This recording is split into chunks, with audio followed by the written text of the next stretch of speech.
Hello everyone, welcome to the stream. I think everything's working today. So we got a bunch of stuff to talk about. So not last stream, but the stream before that, we did a quick test of GOYO. I think my mic is turned down. Did a quick test of GOYO, this AI-based reverb and noise reduction plugin that went up as a separate video as well, and that caught the attention of people at Acon Digital. They sent me over a couple of their plugins to try out, test in the same way. So we'll be doing that a little bit today. I also have this Moog Mavis patch, which has gotten out of hand a little bit. Basically turned it into a drum machine in a way, which is pretty fun. And also there's these two new pedals that we'll play with, test a little bit in more depth. I actually haven't even used a guitar through them yet. It's just been like this patch that I've been using them for. There's also another plugin, Bertom Curve Analyzer. It was recommended by X-Ray.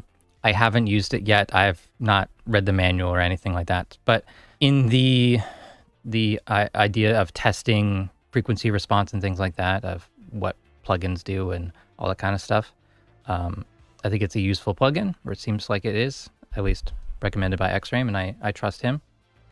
One little thing that has changed is the live streams are going over to the members only feed. So after the stream, after we're done the stream for the day, the videos will, or the stream VODs will probably go over to the members feed after maybe a day. I think that's probably what I'll do. So while I'm working on the edits for the stream recap, the stream VODs will go over to members only. So a nice bonus for the members. Maybe that's an incentive to join if you can't watch live. But there's also RIP Patreon members. I just don't have a way of doing that, I don't think. I don't think I have a way of doing both. Patreon gets some other perks. Like, I mean, you can sign up for $1 on Patreon. And the members on YouTube is $5. So you also get some emotes, and whether you're on Patreon or on YouTube membership, you get your name in the videos. Not the stream edits, not the clips from the streams, but any separate produced video that has the whole intro splash thing and all that. That's going to have your name in it. All right, so we're going to get started here with go to the overhead, and this is what we're going to listen to.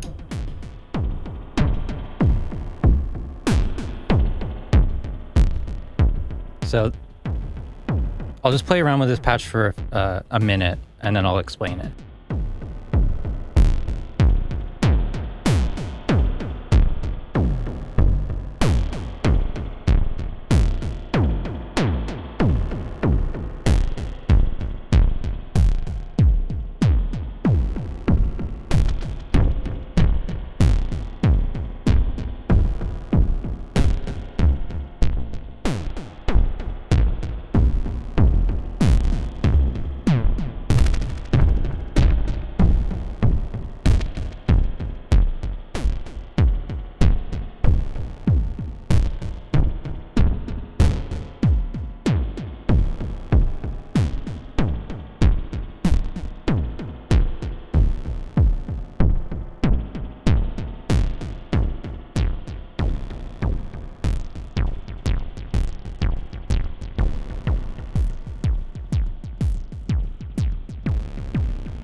So here's what's going on with this.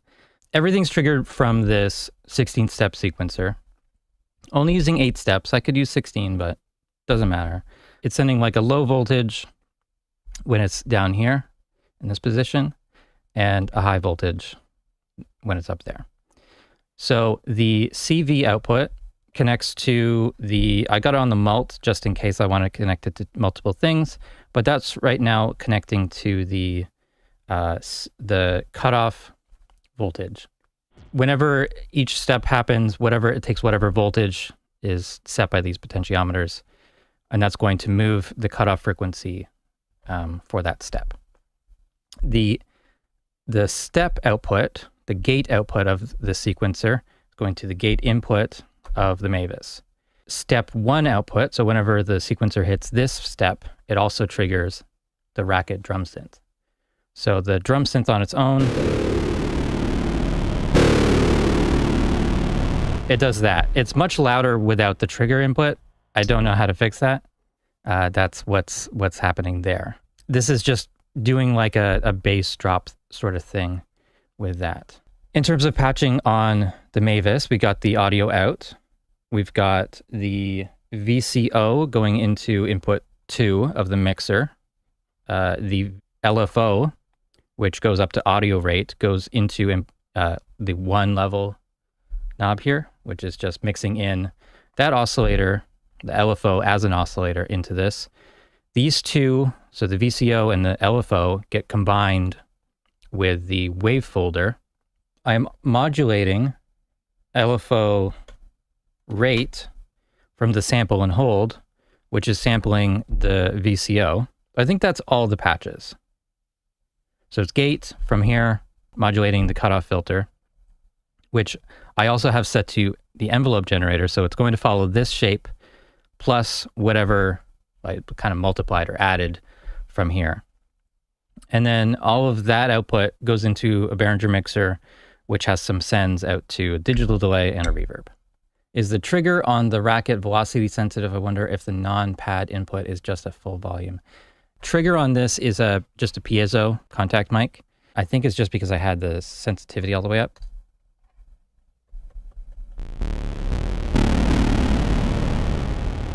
It's just a little wacky.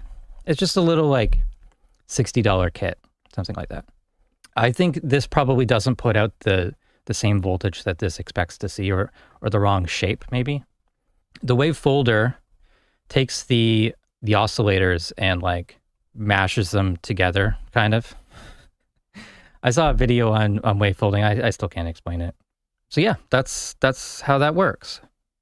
And so it sounds kind of like a drum sequence.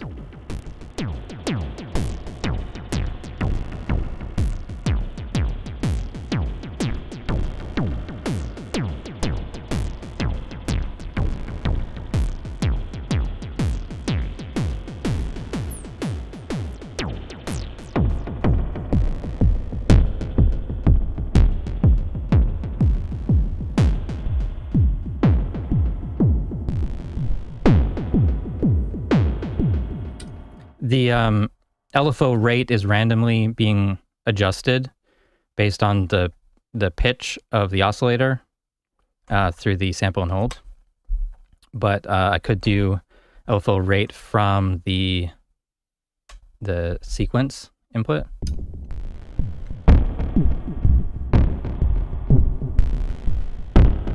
You can see the LED flashes kind of erratically now.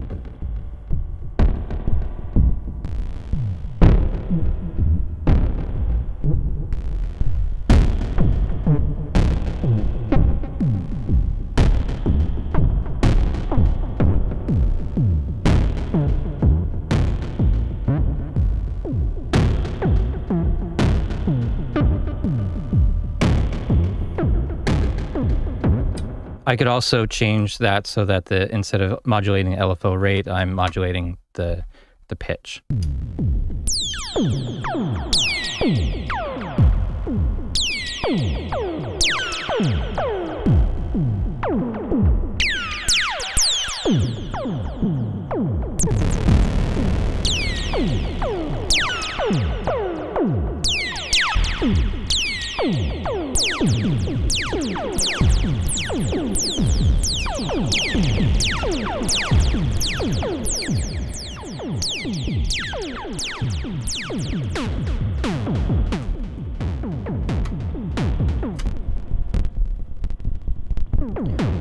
Now I've got it set up so that the sample and hold is adjusting the pitch octave thing,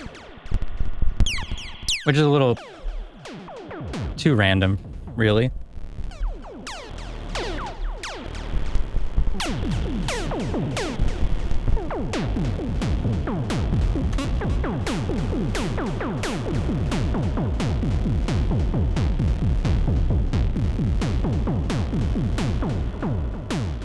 I'll take off all of the effects. Pretty big difference.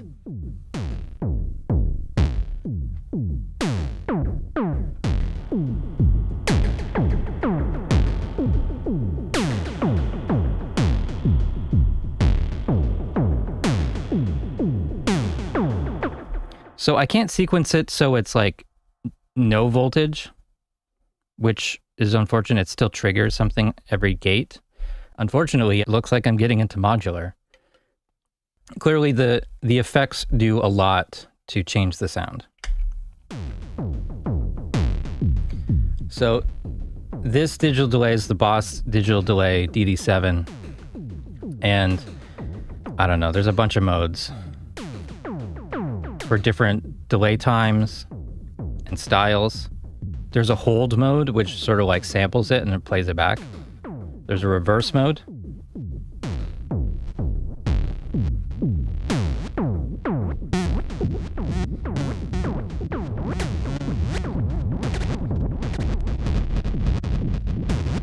Pretty fun. So that's currently on the reverse mode.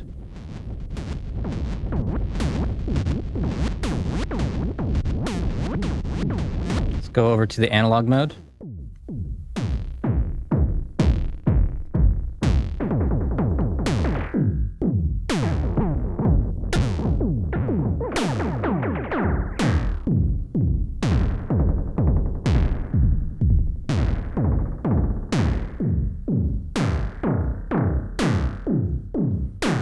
It's got some cool like tube kind of sounds on this mode. Like sounds going through like a concrete pipe. Have you ever been in? You know, as you do, you go through tunnels when you're a teenager. Go exploring. Anyways, that's what it reminds me of. So modulate mode.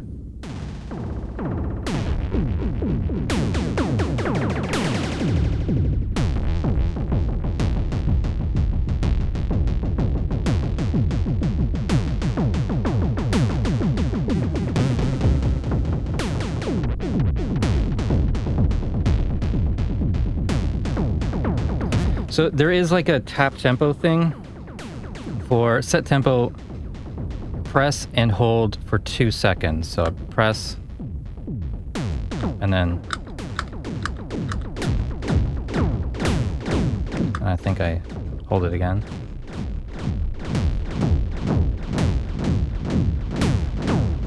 All right, so the hold mode, we'll try that.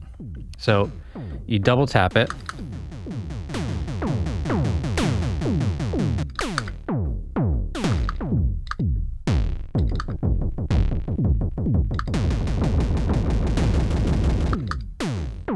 Don't really understand it.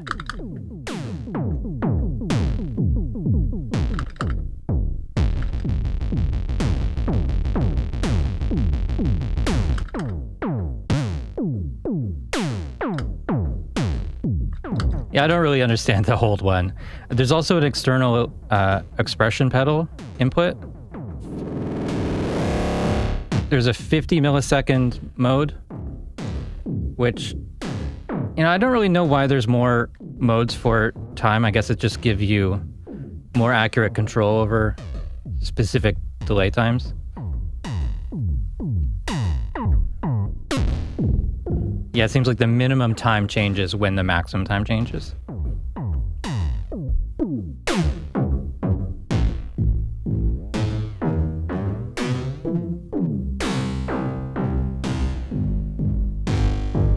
There's a lot of really interesting sounds to be found here.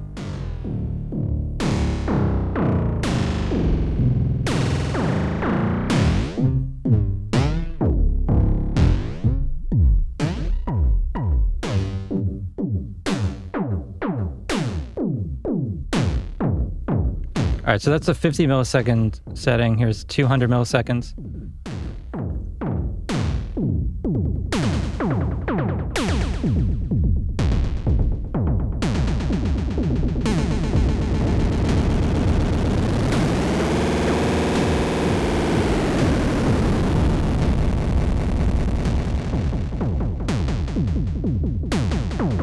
Here's the 800 milliseconds.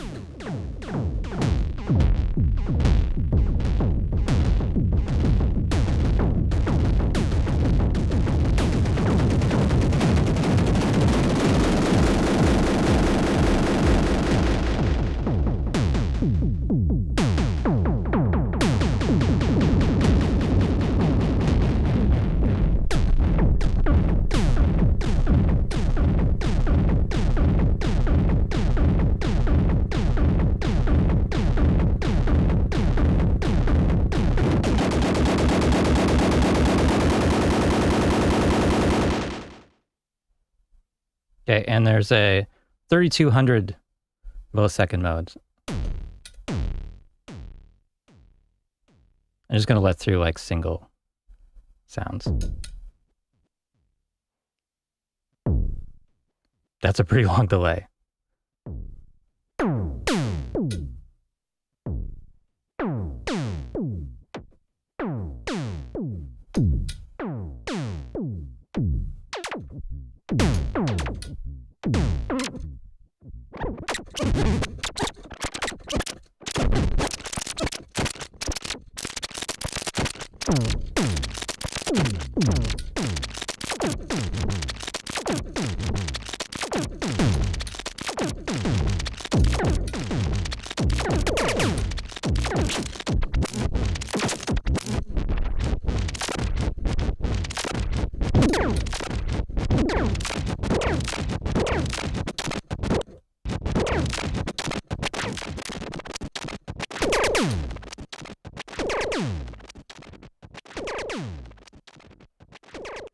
But to be honest, I think my favorite setting is probably the 200 milliseconds. I'm going to grab the compression pedal.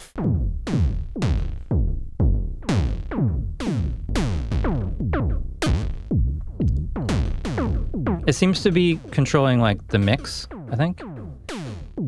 Let me put it on analog, lots of feedback.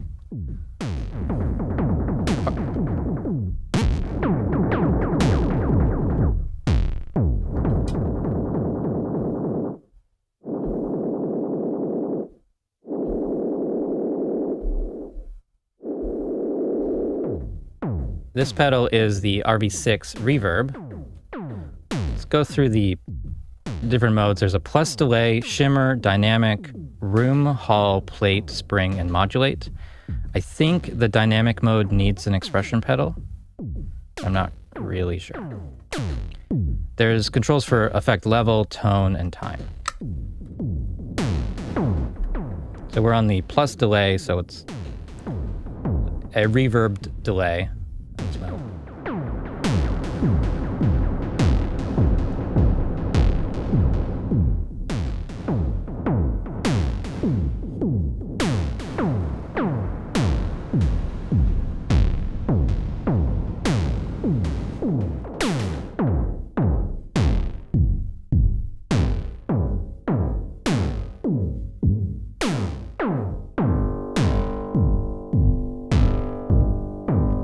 Weird resonant tones, pretty cool.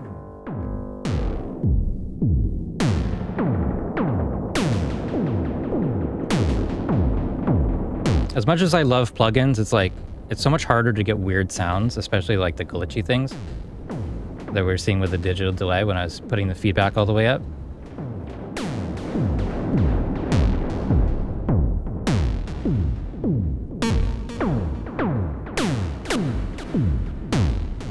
All right, this is the shimmer mode.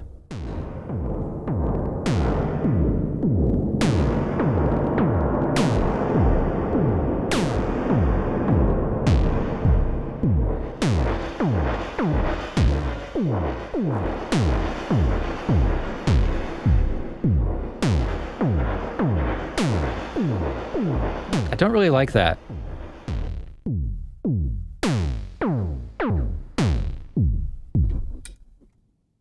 With the dynamic mode, it's hard to hear it at all, actually. It's doing something. So here's the room mode.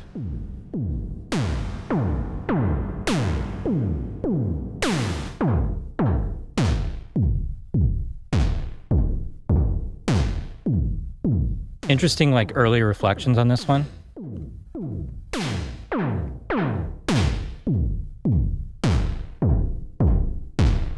I am doing stereo out of this, and I don't need to, because I'm only coming in mono on the box, but... I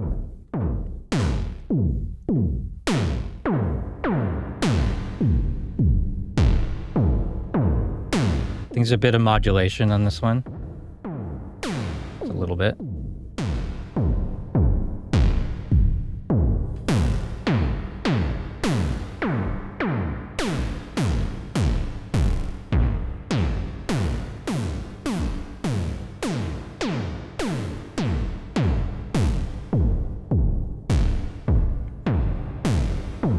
And then we've got a hall mode.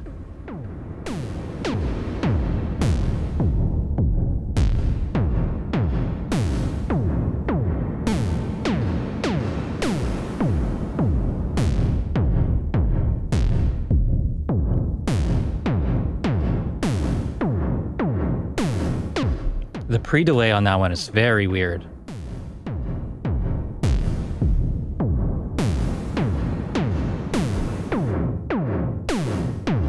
All right, we got a plate.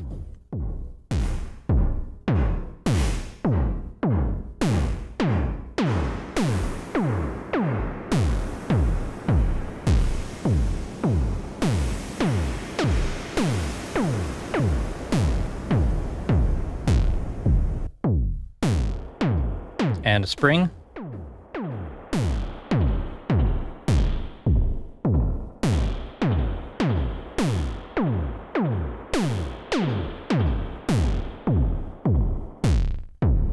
And a modulate.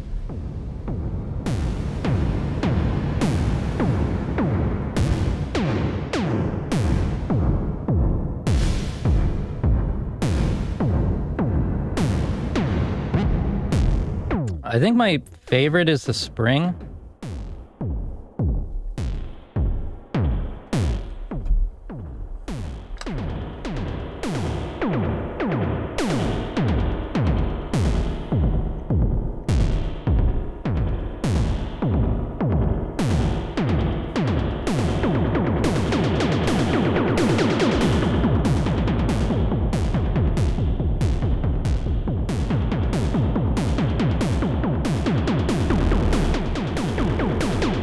And if I take the Poly D,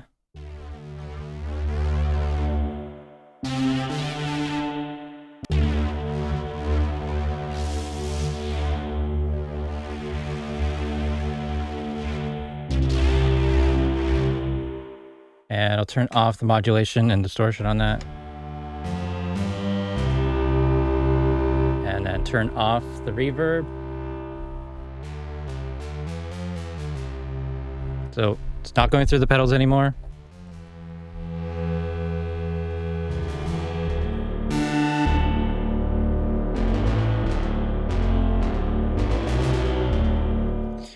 It really makes a huge difference in the sound.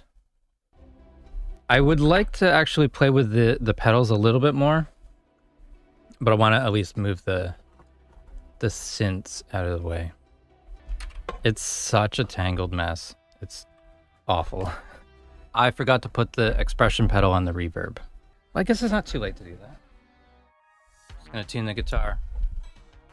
Be right with you. I'll try to keep things interesting for you.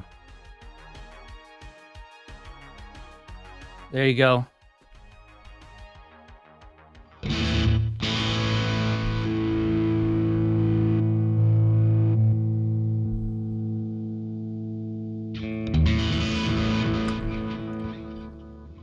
Oh, that's pretty cool. There's a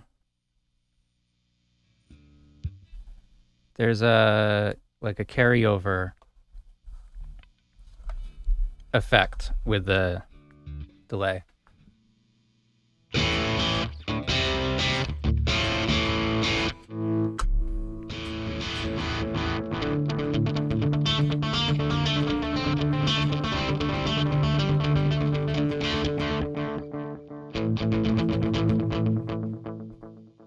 My general impression of this is that the TC flashback is better in most of the modes. It's not bad, it's just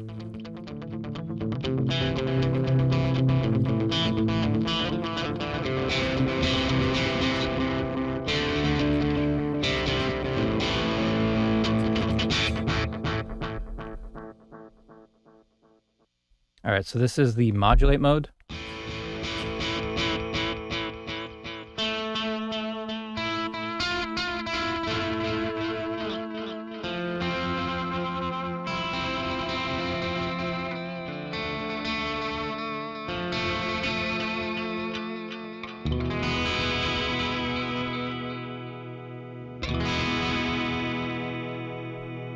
I don't think there's a way to control the modulation.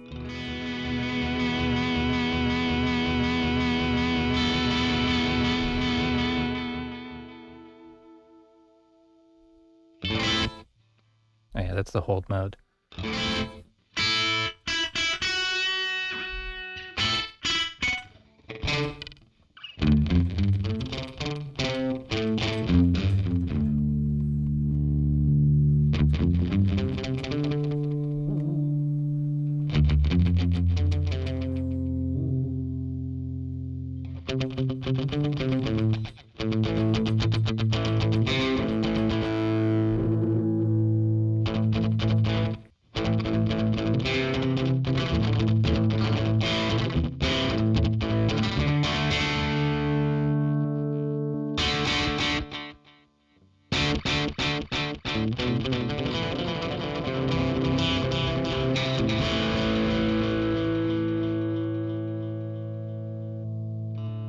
Going to reverse.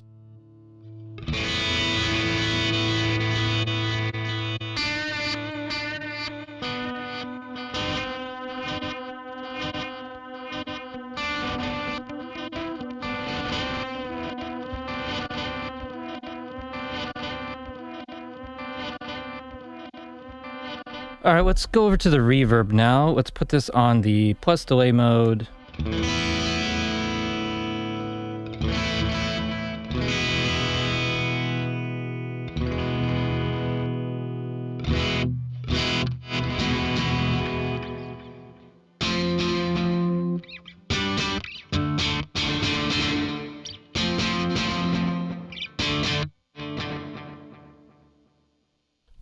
So the expression pedal is like a mix control.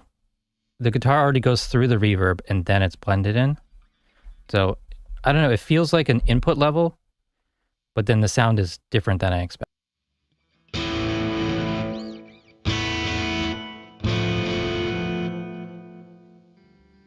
I'll do the same thing with the volume knob.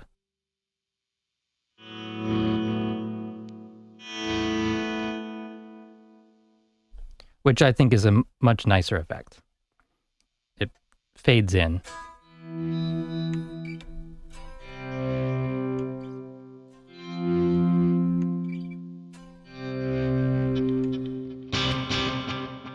Pretty good.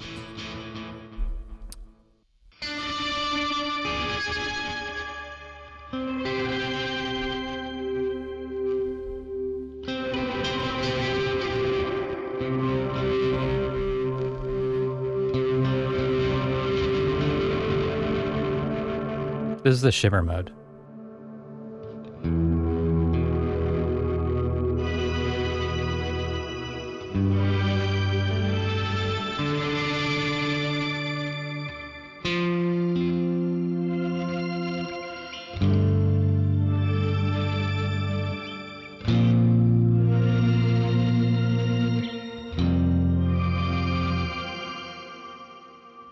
Pretty weird.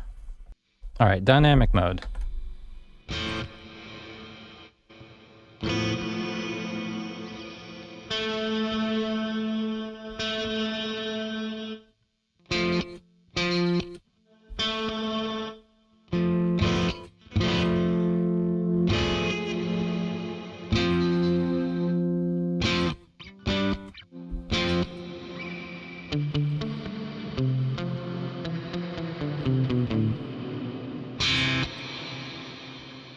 I guess it's just like a compressed reverb.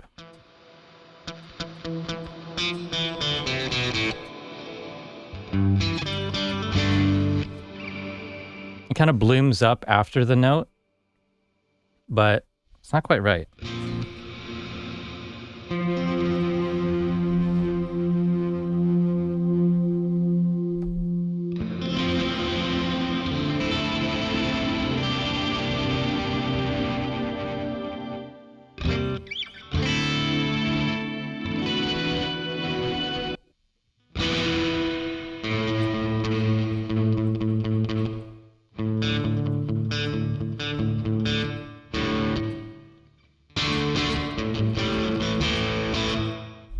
This is the room mode, which on the drums had some interesting like pre-delay.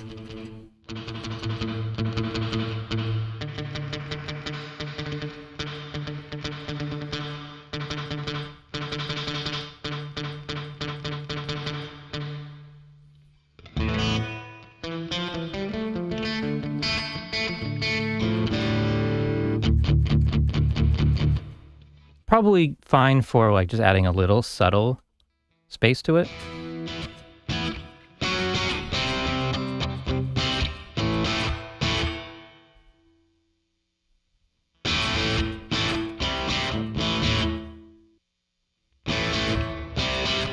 This is the hall.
For the money, you're better off buying the TC Electronic, Flashback, and Hall of Fame.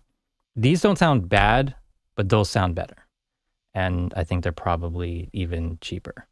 But for my ideal setup, I need to have delay and reverb in my guitar chain and in my synth chain. So these are not going to go to my guitar chain, although there's some interesting sounds in there. I think these are the better options. Is this the first stream for anyone here? First of my streams? This is actually week 21, and it has been fun. Do need to eventually make some money from it. So a couple of weeks ago, we were looking at this plugin called GOYO, or GOYO, which is a AI-based noise reduction and de-reverb plugin. Made a video about that, and the makers of Acon Digital's Deverberate plugin sent me a license for that plugin. So we're going to check that out today. And one example of where you might want to use a Deverberate plugin, which is maybe a little unexpected, is when you're watching a YouTube video and there's a little bit too much reverb in the voice of the presenter and it takes away from the viewing experience. So, case in point, I was watching this video here, making a piezo pickup instrument. Even though I was pretty interested in the topic, I wasn't able to enjoy. I kept getting distracted by the reverb at the intro of this video and in the voiceover in general. The intro as it is.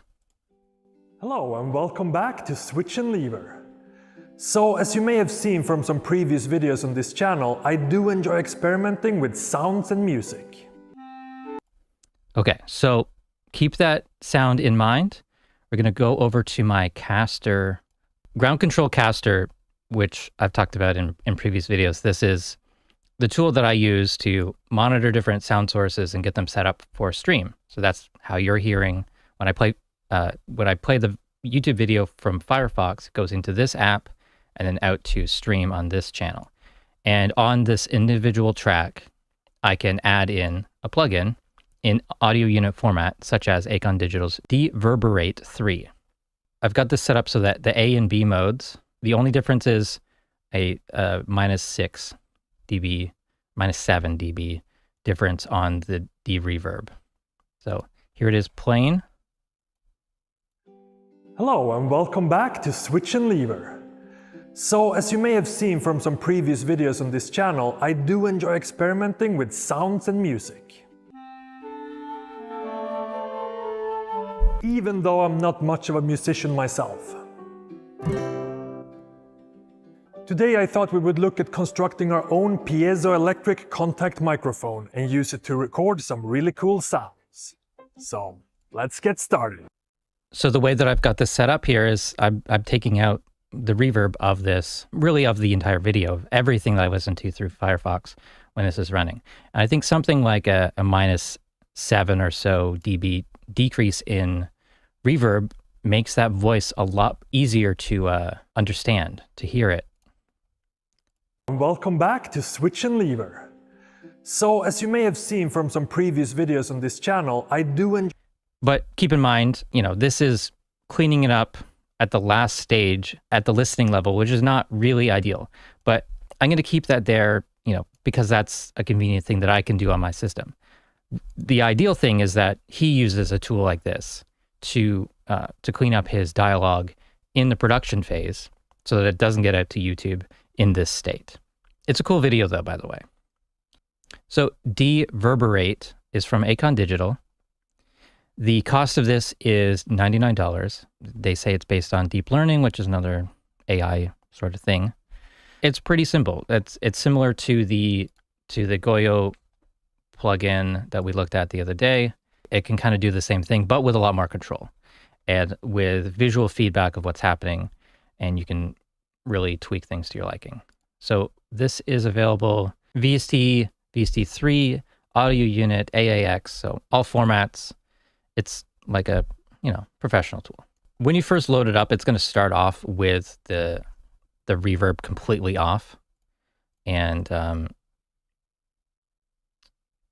yeah, so it may sound a little unnatural having it completely off. I would recommend set this up so that it's maybe 7 to 12 dB lower than your original, and that's probably going to be better. There's also a way to learn earlier reflections from just playing a track. It'll default to the voice mode, but there's also an other mode, which might be useful for music or other sounds. Let's try that out on a drum loop that has some reverb on it. Yeah. So it's a frame drum. There's lots of sort of built-in reverb kind of in that sound. Let's see how this plugin handles that. So I'll start it off at the original reverb level, and I'll turn it down.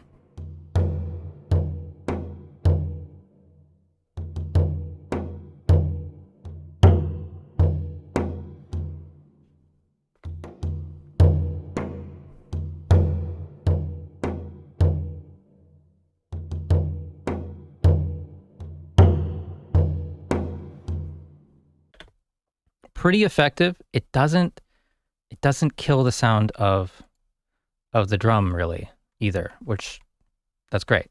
Let's try this auto mode. Now I don't know if this auto thing you can just leave it on. Let's also try this learn for the early reflections.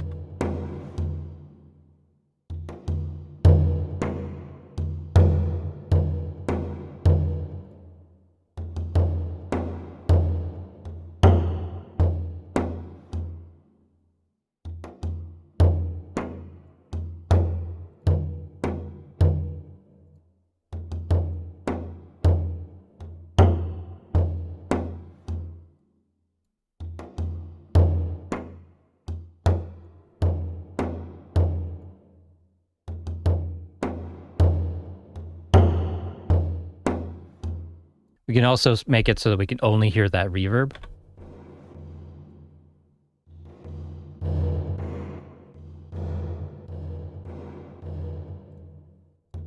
There's also a difference control.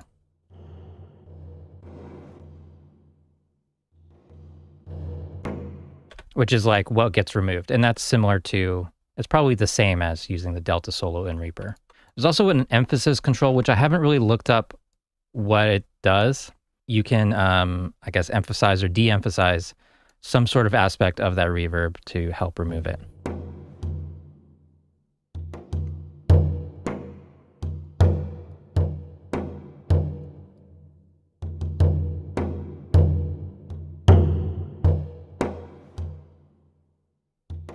So turn it up, it's going to take out more of those low frequencies. Turn it down here, and it's going to let more of those low frequencies get through. And so that can help with reducing the amount of sort of audible pumping artifacts and things like that. I have to say that's pretty good sounding. I don't know if there's any other features. I didn't look at the manual. This is just my first look at this. They have another plugin, Extract Dialog. I don't think this is going to work on a frame drum. Let's take a recording of voice, this dialogue, put that there, and we'll have this frame drum going over top, and put that in there, make this a folder. So on this folder, we'll do a dialogue isolate.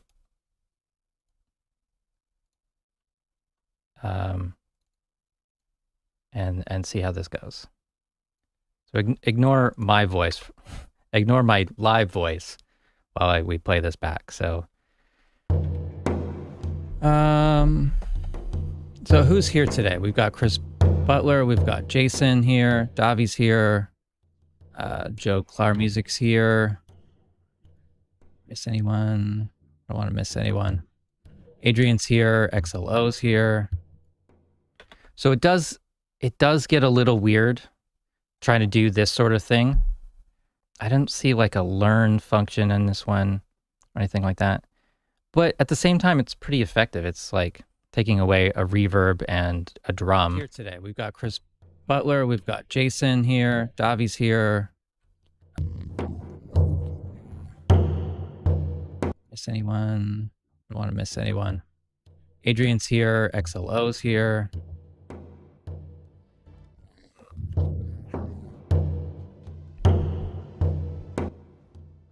So it's taking out music and a drum loop, and was here just taking out the music in the background. Adrian's here, XLO's here. Electric Owl's here. So there's music in this section. Kevin Black's here.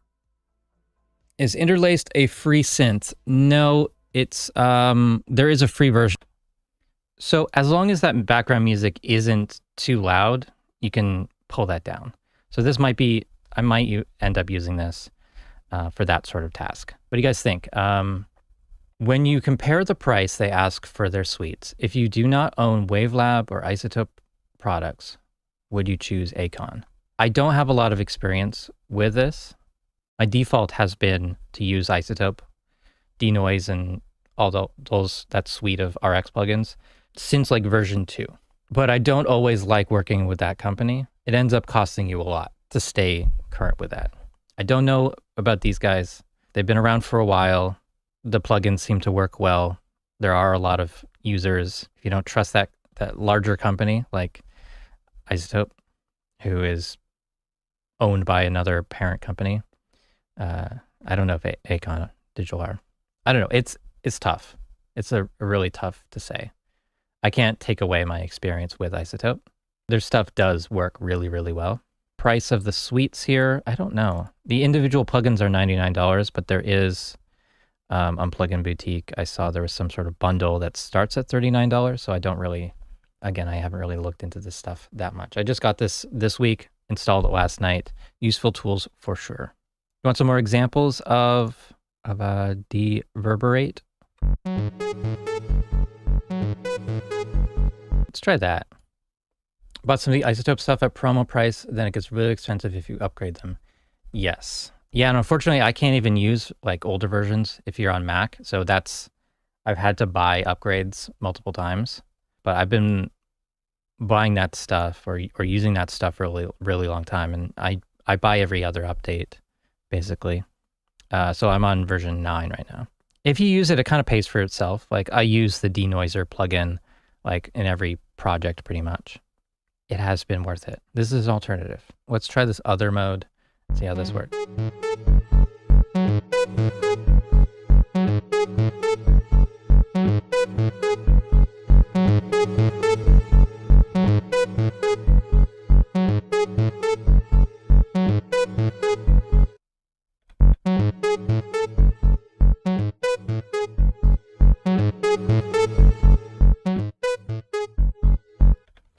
Okay, so this is interesting. So the tooltip here says, the amount of reverberation in the input signal specified in decibels. Start at low level and increase until the reverberation is reduced without affecting the direct signal. Okay, so we're going to start it at -48, turn it up.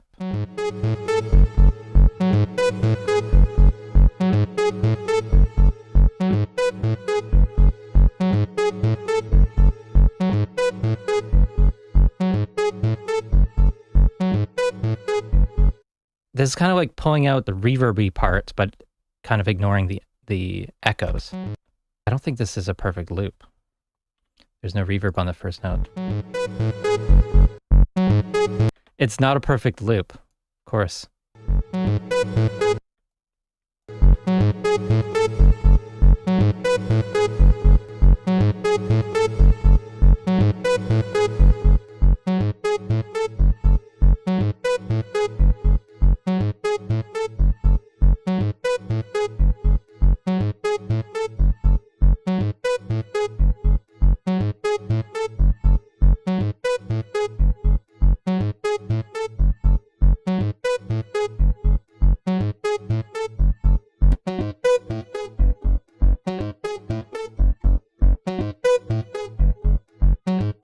Well, that's weird.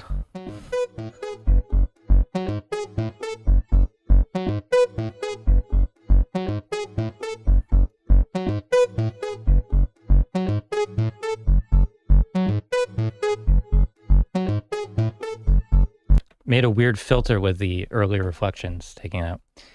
Yeah, I mean, this is a pretty extreme example and it does make a difference.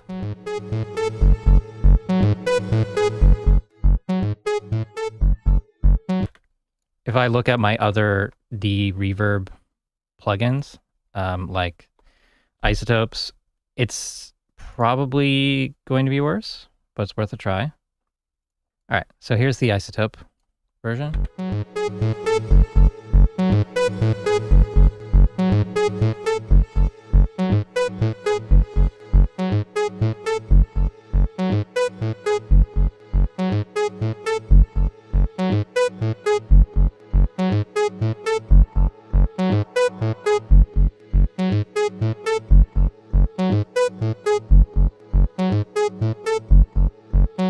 All right, let's reset those and then learn.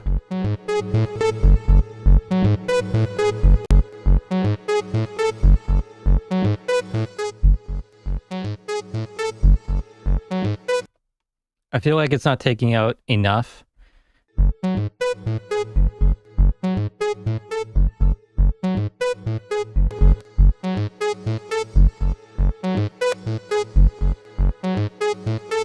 It's made it brighter. It's more stabby now. And GOYO isn't going to do anything on this because it's not a vocal. We can try it.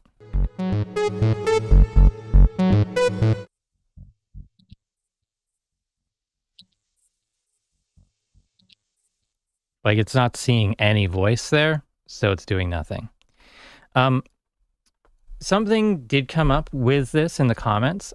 This needs internet to run. It won't run if you have no internet access, or if your DAW is firewalled. Also, when this version of the beta test is over, this is just going to stop working. So that's one reason why maybe you don't want to use this, want to look at a more permanent solution. But also this, I mean, it is a beta test. They will charge for this in the future.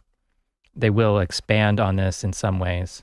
I don't know, just don't use this on any project that you need to use, or you need multiple weeks to work on or something. If you can finish the project in a day, go for it. I actually did use this in the ground control sphere video last week. I used this on Matt's voice to help remove some of the ambience, and it worked fine. For music-related stuff, getting rid of reverb, I'm going to prefer the Acon Digital Deverberate. This one is okay. I've used it from time to time, but it is not currently the best. I'll just leave it at that. Bertom EQ Curve Analyzer, an analyzer and signal generator plugin to see the frequency and phase response of any plugin or hardware. This plugin started as a developer tool, but has been simplified so that it doesn't require a complicated setup to work. Just sandwich the effects you want to analyze between two instances. The first one set as the signal generator, the second one set as the analyzer. Then set the latency if needed. That's it. Features a group system that enables to compare two analysis in real time. So this is what you can use to analyze EQ stuff. Dan Worrell had a video a couple days ago about how not to use Plugin Doctor, and pointed out a few things that I've done wrong in the past, like trying to figure out saturation, if a plugin does saturation, or the EQ curve of something that causes distortion. You can't use a linear analysis tool. And so with this Bertom plugin here, we're going to see the same thing. So we wanted this only for analyzing a linear process. One is going to send out a signal. The second one is going to analyze it automatically. We just need a plugin in between. Is this resizable? Yes, it is. So this will be a linear analysis tool for plugin signal chains. Let's take Super VHS. So just having the plugin in there, it's doing this low pass, right? And as I change the mix, so this plugin automatically kind of lo-fies it a little bit. Drift is a non-linear sort of thing. It's like a pitch shifting. Maybe it does adjust the high frequencies, but that's probably not the only thing happening. Wash is a reverb, so this isn't something that we can analyze from an EQ analyzer. Static, yeah, that's completely useless. And shape is a bit crusher, so that's not something that we can see there either. The magic button. This kind of gives us some information. We can see that the channels are separated. You can't really trust the frequency response here, I wouldn't think. You can get an idea that the channels are desynced. White 2A, without doing any compression, is it going to change the frequency response? And that looks like no. Oh, because it's not in the signal path. Yeah, like this probably has a little bit of a roll off at, what is that? 40 hertz, maybe. But if it causes any distortion, we probably won't be able to accurately measure that. Anything that's like a dynamic, non-linear response. How about the Black 76? So this one has a bit of a ripple sort of thing in there. And that's the same at all ratios and all mode. Level changes. And we can set this to off.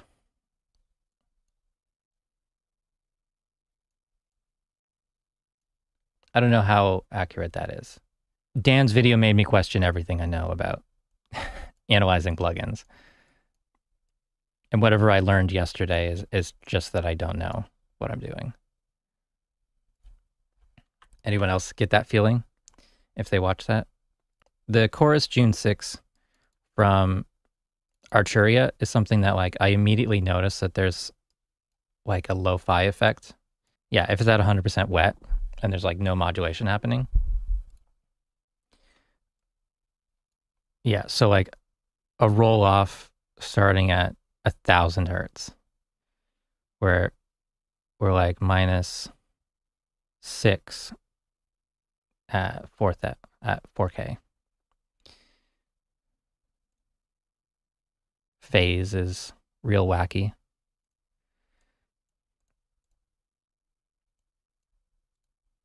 So yeah, like this heavily filters it. You don't really see the modulation happening in here because it's not really affecting the frequency spectrum that much. Yeah, this is a very dark plugin. What I'm seeing there makes sense. More by Mod Sound. So this one has a filter on it, and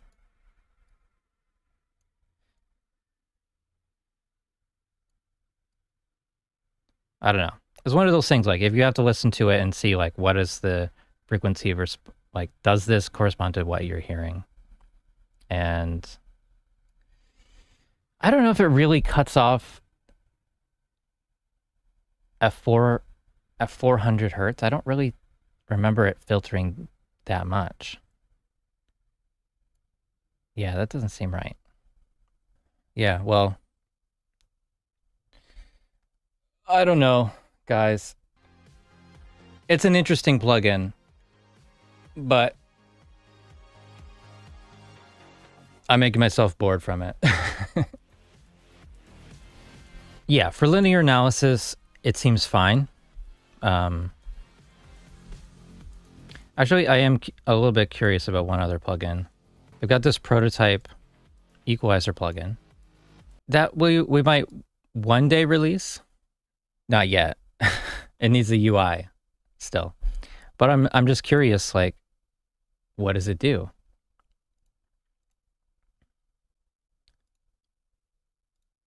So like its gain is linear. The bass is 20, I can't remember if it's 18 or 24 dB. Yeah, like 24 dB. Can I scroll this? Okay, so huge bass boost. This is like as we designed it. Mid-range, different frequencies. So yeah, 220, 450, 800, 3K. This is all doing what it's supposed to there. Treble. So when you have distortion modeling and stuff like that, you should expect some sort of ripple in there, some sort of not a smooth line. We weren't really seeing that with some of the plugins. Plugin Doctor does have better tools for viewing that, harmonic analysis and stuff like that. I did buy Plugin Doctor as well. Curve Analyzer, it seems useful, just not exciting. I got this pedal a while ago. It's very weird. You want to play with it? This is the Earthquaker Devices Rainbow Machine. It's by far the weirdest pedal that I have, and I don't really have any comparison. Like, there's nothing really similar. So the Rainbow Machine is like a pitch shifter with sort of like a psychedelic chaos reverb. It's very strange. Okay, so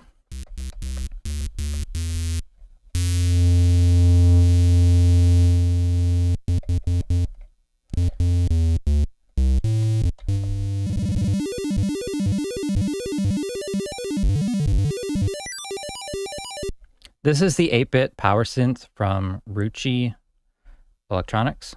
It's got a bunch of different like arpeggio modes.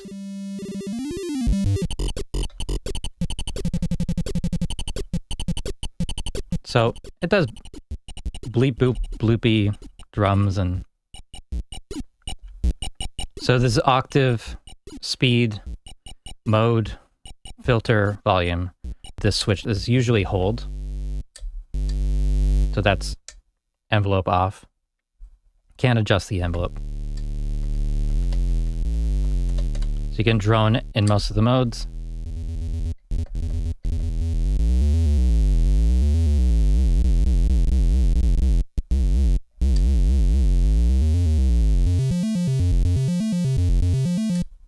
And so it's hold for most of the modes, and then the last mode, it's just a second set of patterns. Each one of these buttons has a different pattern.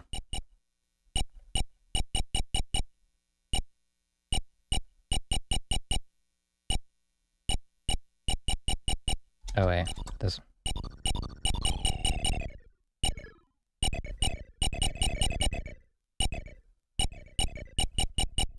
So these are the volume controls. There's like 2 pitch devices.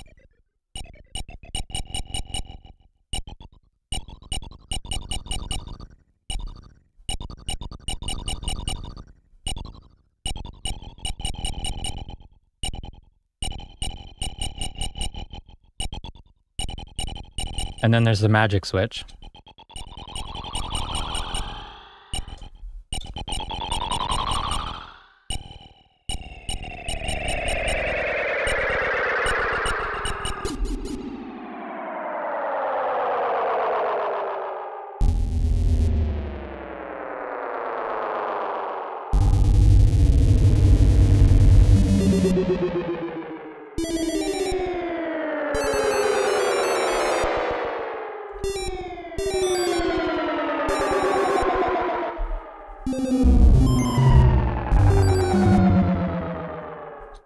And this pedal has sort of an advanced function where you can just tap or hold on any of these and it'll just be a momentary effect.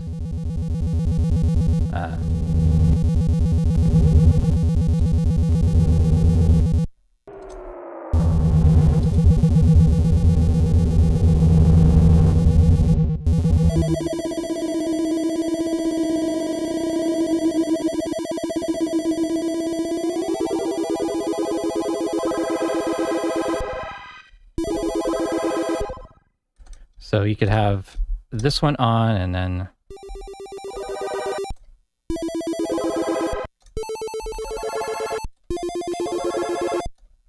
pretty fun.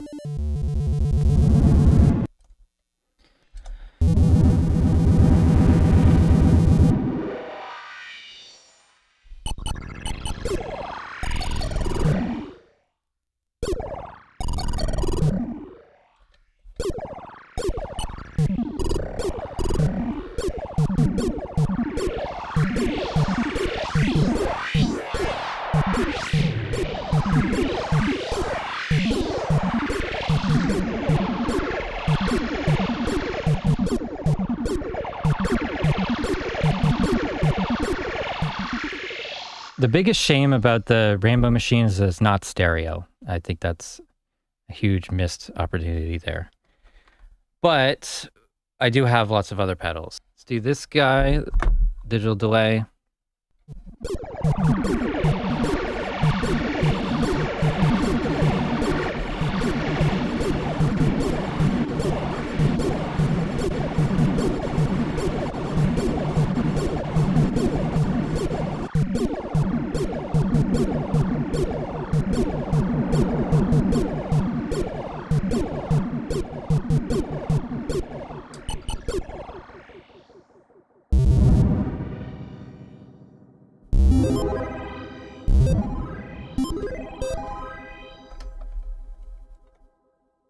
What do you think?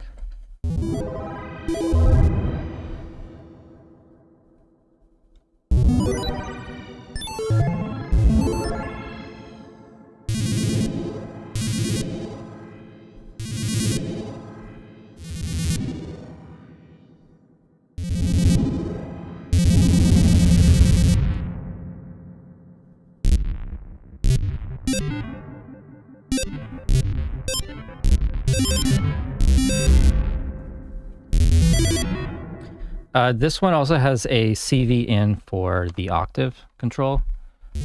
So you can't like MIDI control it or really like program out a melody with it. You can kind of just change octaves, which is kind of what I'm doing here with the knob.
Good thing the knobs are labeled so clearly. Yeah, I know, right? Lots of repetition of using it. Really, that's the only way I know. It didn't take long, but now I have 6 hardware synths. How did that happen? Most of them are really small. How am I liking CSI V3? I like it quite a bit. Had some weird issues that I'm trying to troubleshoot still. And sometimes just the X Touch will just disconnect on me. And I don't think I was having that issue with the other things like Driven by Moss. And I'm not the only person with that issue, which is generally like easy to resolve. You just power it off, bring it back, or use the shortcut. Sometimes the shortcut to refresh control surfaces sometimes works.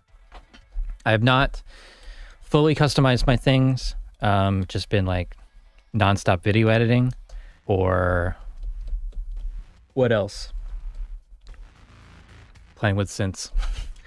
That's been my week. I also got back into the game Satisfactory. It just time flies playing that game, trying to make any progress. Highly recommended though. Am I going to try the fader trick? I haven't really had a chance to go through that. I do like it a lot though. How long do you estimate that it'll take to implement that? Is that something we can do in the next half hour? I'll move these cables and I'll get my X Touch back here.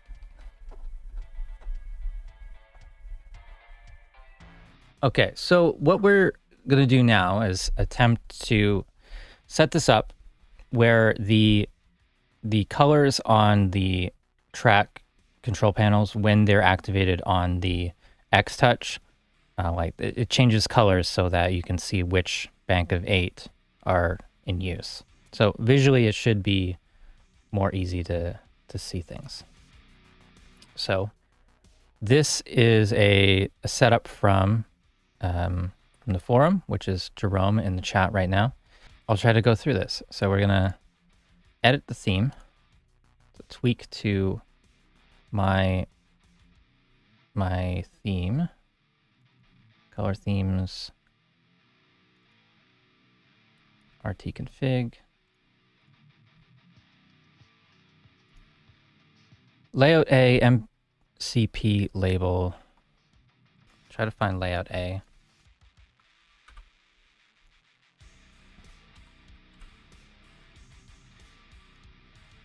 And this is a MCP layout. Okay, so there's all this section. The fader caps change colors, not the track. I believe I can just copy this whole section, right? To make it quicker, just use my red fader. Do I already have this set up? Is that what you're telling me? I do have an MCP red fader layout, right? Yeah, layout red. Okay. And I'm not actually using the red fader anymore. Did you see I changed it to this recently? The track color changes to red when it's record enabled. Color current bank. All right, so okay, RT config stuff is done. I've got this layout already set up. So custom action is the next step. New custom action. When you're first telling me, I thought it was the whole track colors changing when they're selected. I didn't realize it was like the faders. I mean, the same thing could be done. Just, you know, changing the, like you see here, I mean, for selected tracks, I've got a thing, right? I've got this white line, or the, yeah, white outlines in green. But I don't necessarily want it to be selected. We just want it to show what is active on the mixer, on the controller. Color current bank.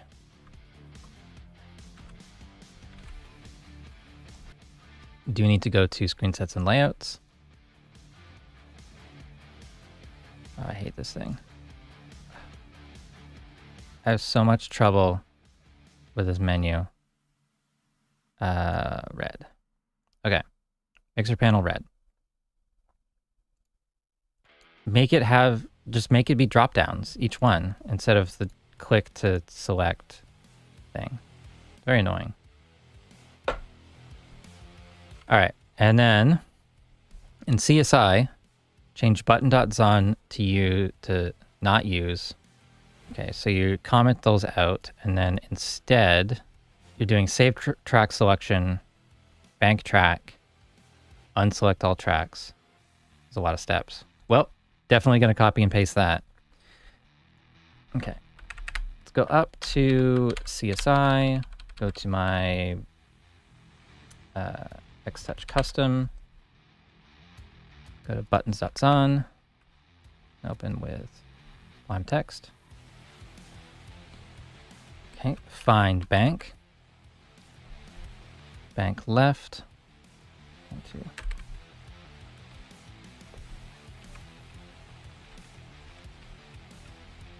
Yeah, I do see one potential problem here. Command ID is probably going to be different. So let's take this. Find this. Nope. Mess that up. Select this. Copy. Find this. And then where's replace? All right, replace that with this command ID. Yeah, definitely different. All right, so it replaces those four. Oh, you put that information in there as well. Great. That has to go into the track zone, not button, does it? Oh. Okay, so you just comment them out. I see. I'm going too fast. So you disable banking from the buttons page, but then banking is done instead from the tracks. Okay, I can do that.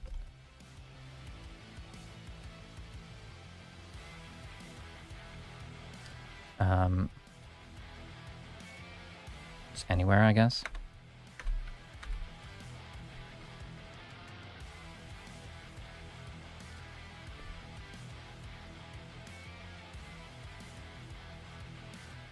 Okay, well, close enough.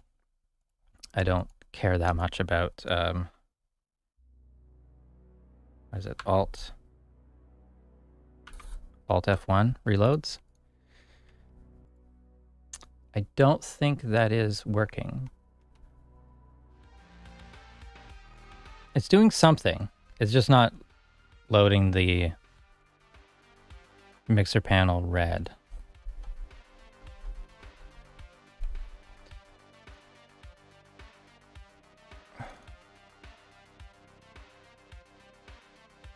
DB. Whatever it's doing, it seems to be doing like all mixer panels. Select it. Maybe it's this. Maybe it's that.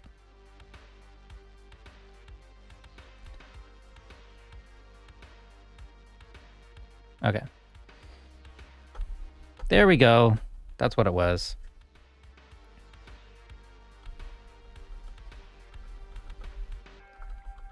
Okay, very simple. I just missed the one word. Yay, we got it. Okay, so let's open a real project. All right, so to do this, I need to press the fader bank buttons. Okay, it's not really banking left and right though. So if I click on the drum bus and then press fader bank, that sets the first 8 to red. If I select this kick sub and then press fader bank left or right, that actually jumped.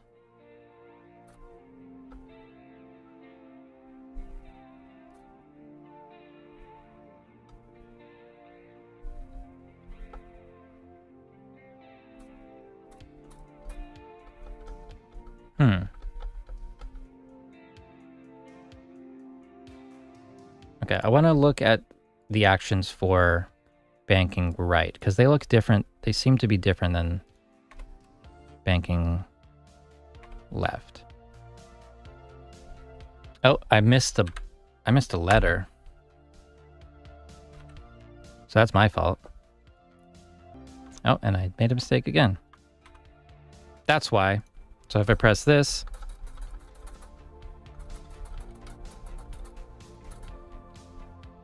bass bus, press right. No. Just trying to figure out how to do this. If I have bassoon selected and I press left, that does the tracks to the left. But if I do right, that puts it first. All right, so if I select track 1 and press left, if I select track 3, press right, it jumps to track 9. If I press left again, it goes back to the first one. I think I need it a little more automatic. Oh, I do have auto scroll off as well. Maybe that will make the difference. Okay, but it's still not like automatically showing me the red faders. It's pretty good. Not quite 100% what I want, I think. Pretty easy to implement though. Most of the time I'm selecting with the mouse and then I'm just tracking the green light. And then I kind of stop looking at the mixer. Okay, well, we got some stuff done. That is the end of the stream for today. I gotta make some lunch. I got another call happening in 30 minutes, so I gotta get ready for that. Thank you all for joining me today. It's been fun. Made a lot of noise today, and got some things accomplished. In the comments of this video or anything, just give me some suggestions for next week, what things you would like to see on the stream. Questions, all that kind of stuff. Always helpful. Thank you for your support. Thank you for watching. And I will see you in the next stream or in the next video. Thank you very much. See you later, guys.